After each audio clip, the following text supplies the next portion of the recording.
Hello, everyone, and welcome back to another episode of Just Say Something podcast. I'm your host, Phillip Clark, and today I'm here to talk to you about something incredibly important. It's National Drug and Alcohol Facts Week. Before we dive in, I want to remind you that if you enjoy our podcast, please subscribe, leave a review, and or share it with someone who might benefit from this information. Your support helps us reach more people with these very important conversations. Now, let's talk about National Drug and Alcohol Facts Week. This year, it's happening from March 17th through the 23rd, and it represents a critical opportunity for all of us who care about the well-being of young people in our communities. For those who aren't familiar with NDAFW, I don't know what that acronym's, how you say that, but it's an annual health observance week that was created by the National Institute of Drug Abuse, or NIDA, and is supported by partners like the DEA. The core mission is simple, but very powerful, and it's to inspire honest, science-based dialogue about drug and alcohol use among our youth. Sounds familiar, doesn't it? What makes this week special is its focus on facts rather than fear. It's about cutting through myths, misconceptions, peer pressure with solid scientific information that helps young people make informed decisions about their health and their future. I've seen firsthand how quality education and open conversations can make a real difference in our young people's lives. That's why I support and Just Say Something supports what National Drug and Alcohol Facts Week represents. This year's theme continues to emphasize the importance of scientific literacy when it comes to understanding substance use and addiction. And let me tell you, in today's world of social media, influence and misinformation, this approach has never been more important. So, National Drug and Alcohol Facts Week program isn't just a one-size-fits-all approach. Instead, it offers educators, prevention specialists, counselors, community leaders the ability to customize their approach based on their specific community needs. Maybe in your particular community, vaping is a growing concern, or perhaps it's prescription drug misuse or underage drinking. So part of what this week offers us is that it provides resources to address these specific issues with age-appropriate, science-based information. So let me walk you through what National Drug and Alcohol Facts Week is all about and why I believe it's such an effective approach to prevention. First, this week is built on the foundation of scientific understanding. We're not really telling kids don't do drugs. We're helping them understand how substances affect their developing brains, how addiction works as a medical condition, and what the real short and long-term risks are.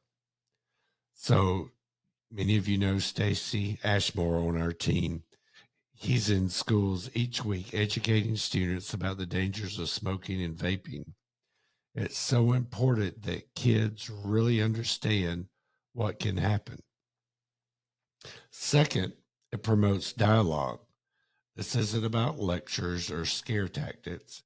It's about creating a safe place for our young people to ask questions, to express their concerns, and to engage critically with the information they're receiving. Third, it focuses on building essential life skills beyond just information. But National Drug and Alcohol Facts Week programming emphasizes healthy coping mechanisms, resistant skills, and decision-making framework that benefit young people in all aspects of their lives. And finally, it connects communities.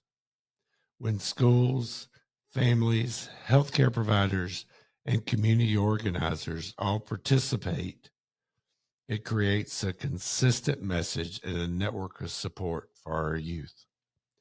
Some people ask me, like, Phil, what does this kind of education really work? Aren't kids going to experiment no matter what we tell them? And, that's a fair question. Yes, adolescence is a time of exploration and risk taking. That's part of normal development. But research consistently shows that when young people have accurate and honest information and a strong support system, they make better choices. A teenager who understands how alcohol affects their still developing brain may think twice before binge drinking. A middle schooler who knows the real facts about prescription drug misuse might be less likely to share medications with friends. Remember, knowledge is power. What can you do to participate in National Drug and Alcohol Facts Week? I'm glad you asked. If you're an educator, consider hosting a school-wide event. This could be a panel discussion or a Q&A session with local health professionals. If you're a parent, use this week as an opportunity to start or continue conversations about substance use with your children. Community organizations can host educational workshops, screen relevant documentaries, or coordinate with local healthcare providers for special events. And for anyone who works with youth, whether you're a coach, mentor, or in any capacity, being informed and ready to have honest, non-judgmental conversations can make a tremendous difference. And you can do this all year long, not just this particular week. Remember, our goal isn't to preach or scare, it's to educate, support, and empower the next generation to live their healthiest lives. And we always remember that the 7 steps that we try to teach our families that participate in our classes is 1, take a deep breath. 2, just start talking. 3, try not to be perfect. Just speak from your heart. 4, stop and listen. 5, validate the other point of view. 6, give your child a hug, a long hug. And 7, smile. It's that simple. You don't know where to start.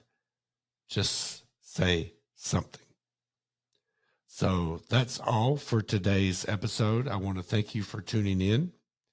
This is Phil Clark with Just Say Something podcast, and we'll see you next week. Have a great one.